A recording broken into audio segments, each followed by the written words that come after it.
Hello dear student, class 12 B NCERT mathematics में आज हम लोग पढ़ने जा रहे हैं आवी चैप्टर में अभ्यास 3.3। देखिए, अभ्यास 3.3 में कुछ तीन इंपॉर्टेंट चीज़ें यहाँ पर आपको पढ़नी है और इसी पर आधारित आपको क्वेश्चन सॉल्व करने हैं। तो आइए हम लोग देखते हैं। सबसे पहले आपको ये पहले भी बताया जा चुका है, यहाँ पर आपको एक बार रिकैप कराया जाएगा। सबसे पहले देखिए परिवर्त आव्यूह। देखिए, आपके पास अगर एक आव्यूह ए है तो आप उसका ट्रांसपोज करेंगे जब, तो परिवर्त उसको ए डैश कहते हैं। किसी भी आव्यूह का परिवर्त निकालने के लिए पंक्तियों की संख्या और स्तंभों की संख्या आपस में बदल दी जाती है। यानी पंक्तियों को स्तंभ में, स्तंभ को पंक्तियों में बदलने पर आपको परिवर्त आव्यूह मिलता है। तो परिवर्त आव्यूह निकालने का तरीका क्या होता है? पंक्तियों को स्तंभ में बदल देंगे, स्तंभ को पंक्तियों में बदल देंगे, इस तरह से परिवर्त आव्यूह मिल जाएगा। इसके बाद आता है सम्मित आव्यूह। अगर किसी आव्यूह में आपने उसका परिवर्त निकाला और वो परिवर्त आव्यूह उस आव्यूह ए के बराबर आ जाए तो ऐसे में उसे कहा जाता है सम्मित आव्यूह। यानी यदि किसी आव्यूह का परिवर्त आव्यूह उस आव्यूह के बराबर हो जाता है तो वो आव्यूह सम्मित आव्यूह कहलाता है। इसी तरह से आइए विषम सम्मित आव्यूह पर। जैसे हमारे पास एक आव्यूह है, उसका परिवर्त ए डैश है, तो परिवर्त जो होता है वो -a के अगर बराबर आ जाता है तो ऐसी कंडीशन में ये विषम सम्मित आव्यूह हो जाएगा। चाहे तो आप यहाँ पर इसको ऐसे भी लिख सकते हैं। तो विषम सम्मित आव्यूह की ये कंडीशन होती है। परिवर्त आव्यूह उसका -a के बराबर आ जाने पर वो विषम सम्मित आव्यूह कहलाता है। अब बच्चों हम लोग इस पर आधारित कुछ प्रश्न देखेंगे। आइए हम लोग देखते हैं। देखिए स्टूडेंट, यहाँ पर एक क्वेश्चन आपको दिया गया है। ए डैश बराबर आपको एक आव्यूह दिया गया है और बी डैश बराबर आपको एक दूसरा आव्यूह दिया गया है।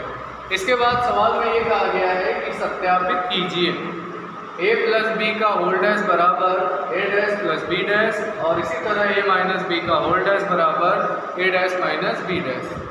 देखिए, सबसे पहले आपको क्या निकालना होगा? a और b। तो b तो यहाँ पर दिया गया है, लेकिन आपको यहाँ a डैश दिया गया है। तो आइए हम लोग देखें इससे कैसे निकालेंगे।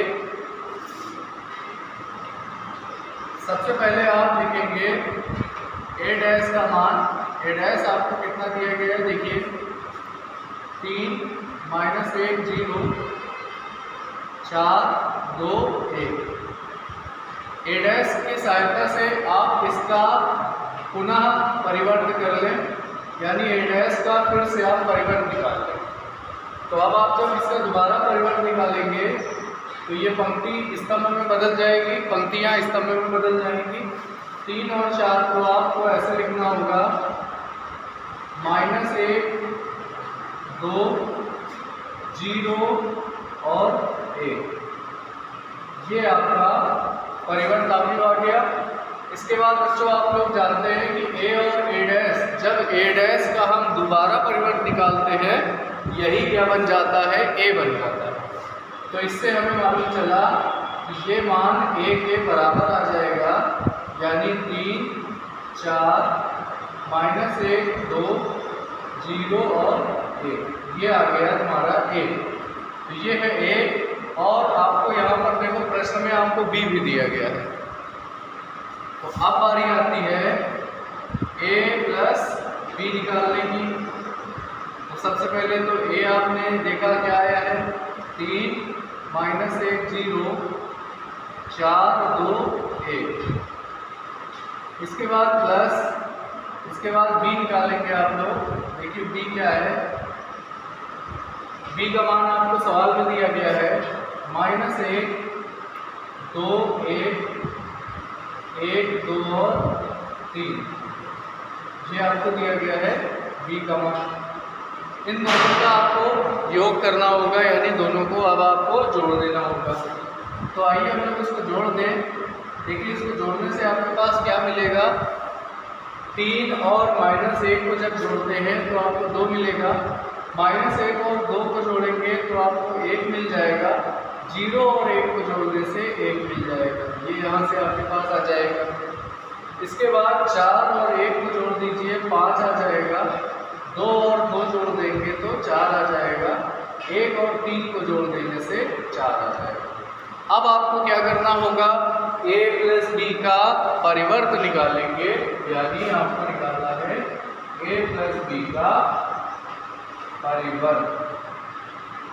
अब परिवर्त कैसे आता है, a प्लस बी आपने निकाला है, इसको पंक्तियों को स्तंभ में बदल देंगे और स्तंभ को पंक्तियों में। तो देखिए 2 1 और 1, इसको जब आप स्तंभ में बदल देंगे तो 2 1 1 आ जाएगा, 5 4 और 4, यहाँ से आएगा 5 4 और 4। ये आपने जो निकाला है ये आ जाएगा a प्लस बी का होल डैश, और इसको आप समीकरण नंबर 1 मानकर छोड़ देंगे अभी आप।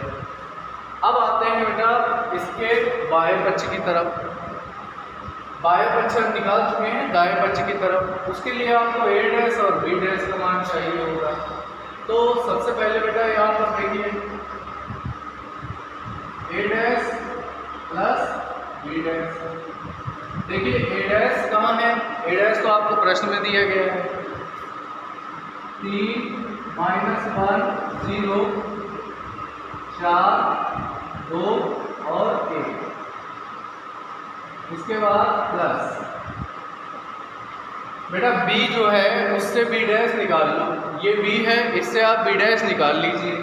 तो इससे क्या आएगा -1 2 और 1, और साथ में आएगा 1 2 और 3, ये हमारे पास आ जाएगा b डैश।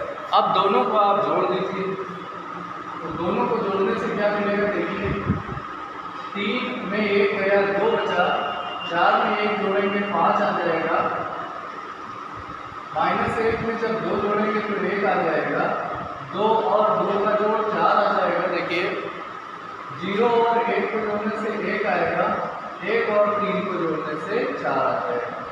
ये आपने जो निकाला है a प्लस b का मान आ गया, इसको आप समीकरण नंबर 2 कर देंगे। अब आप ध्यान से देखिए समीकरण नंबर 1 और समीकरण नंबर 2 को, ये दोनों मान आपस में क्या है, बराबर है।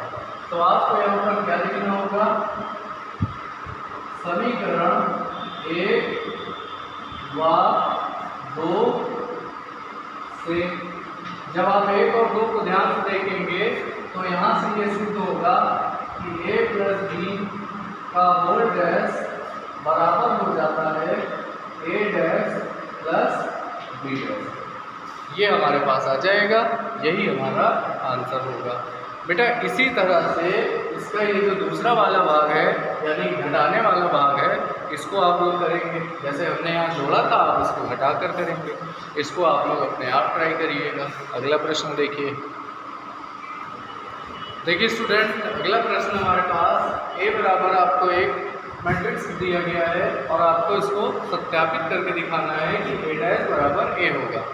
तो सबसे पहला प्रश्न यहाँ पर यह बनता है कि a डैश क्या होता है। a डैश का मतलब होता है इसका परिवर्त। तो आइए हम लोग परिवर्त निकालें।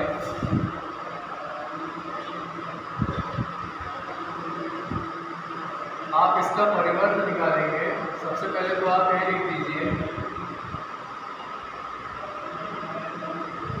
साइन अल्फा कॉस अल्फा और साइन अल्फा।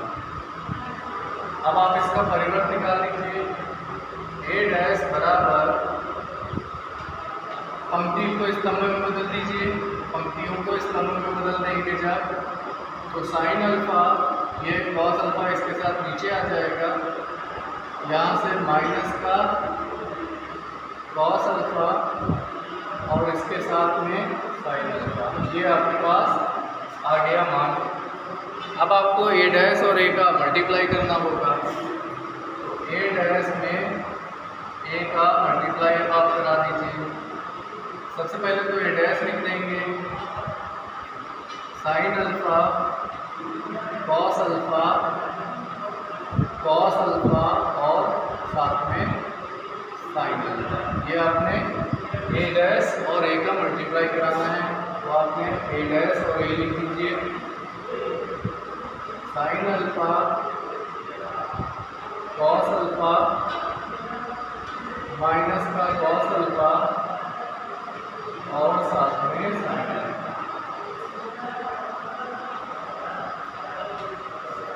अब दोनों अवयवों का गुणा करा देना है आपको। बनाइए जरा। देखिए ये वाला जो पहला वाला हमारे पास स्तंभ है, इस स्तंभ का मल्टीप्लाई आपको पंक्ति में कराना है, पहली पंक्ति में दूसरी पंक्ति में। तो आइए कराएं। साइन का साइन से गुणा करा दीजिए, ये हो जाएगा साइन स्क्वायर अल्फा, और इसका इससे गुणा कराएंगे जब तो प्लस का हो जाएगा कॉस स्क्वायर अल्फा। इसके बाद साइन का गुणा अगले वाले नंबर से, sine alpha into cos alpha, इसका गुणा यहाँ कराएंगे जब तो sine alpha into cos alpha, ये आपके पास आ जाएगा। इसके बाद कॉस का फिर यहाँ गुणा, इस वाले बार अगली बार अगले वाले स्तंभ का गुणा कराएंगे दोनों पंक्तियों में। तो देखिए क्या आएगा, साइन अल्फा कॉस अल्फा, इसका गुणा इससे होगा, फिर साइन का माइनस कॉस से कराएंगे जब तो आपके पास आएगा माइनस साइन अल्फा पूरे कॉस अल्फा। इसके बाद कॉस का गुणा कॉस में हो जाएगा कॉस स्क्वायर अल्फा, इसके बाद साइन से साइन का गुणा करा दीजिए तो आएगा साइन स्क्वायर अल्फा। अब देखिए बच्चों यहाँ पर इसको और हल करेंगे जब आप, तो sine square alpha cos square alpha एक हो जाएगा। यहाँ देखिए sine alpha cos alpha same है, कट जाएगा। यहाँ पर भी देखिए कट गया और यहाँ पर आ गया, और इस तरह का आपके पास चल रहा है ए डैश। अब आप बेटा ध्यान से समझिए, इसको कहा जाता है इकाई अवयव, और ये बन जाता है आई के बराबर। तो इस तरह से हम लोगों को ये इकाई अवयव मिल जाता है। इसी तरह से बेटा आपको बाकी के प्रश्नों को भी सत्यापित करना होगा। आइए अगला प्रश्न देखें।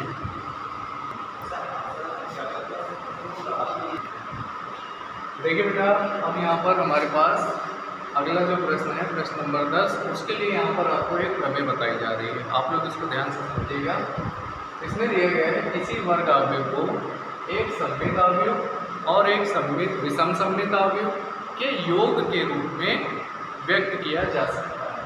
तो आप लोग यहाँ पर देखिए, जैसे एक अवयव है ए, अगर हम इसको इस तरह से लिख दें a/2 a plus A dash, और इसके साथ 1/2 a माइनस ए डैश। तो देखिए हमारे पास अवयव ए था, इसको हमने एक अवयव इस तरह से लिखा, दूसरा इस तरह से लिखा। इस वाले में इस वाले अवयव को आप p मान लीजिए और इस वाले अवयव को यदि आप q मान लीजिए, तो आपके पास अवयव बन जाएगा a बराबर p प्लस q। अब यहाँ पर एक अवयव p है और एक अवयव q है। आपको p को सममित अवयव दिखाना है और q को विषम सममित। तो आप देखिए p को अगर आप सममित अवयव दिखाना चाहते हैं तो p और p डैश का मान बराबर आना चाहिए। इसी तरह से अगर आप q को विषम सममित अवयव दिखाना चाहते हैं तो q डैश का मान माइनस q के बराबर आ जाना चाहिए।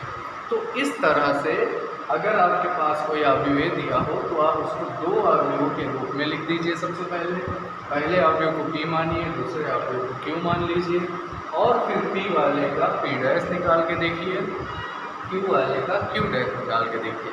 अगर वो p डैश p के बराबर आ जाए और q डैश माइनस q के, तो समझ लीजिए कि अवयव को हम सममित और विषम सममित के योग के रूप में लिख सकते हैं। देखिए इस पर आधारित है क्वेश्चन नंबर 10 और एग्जाम्पल नंबर 19। तो आप सभी लोग सबसे पहले एग्जाम्पल नंबर 19 को हल करके देखिएगा और फिर उसी की तरह प्रश्न नंबर 10 करने की कोशिश करिएगा। अगर आपको नहीं आएगा तो अगले वीडियो में हम लोग इसको डिस्कस करेंगे। ठीक है, तो आज आप लोग अभ्यास 3.3 के क्वेश्चनों को ट्राई करेंगे और जो समस्या होगी उसको डिस्कस करेंगे। Thank you dear.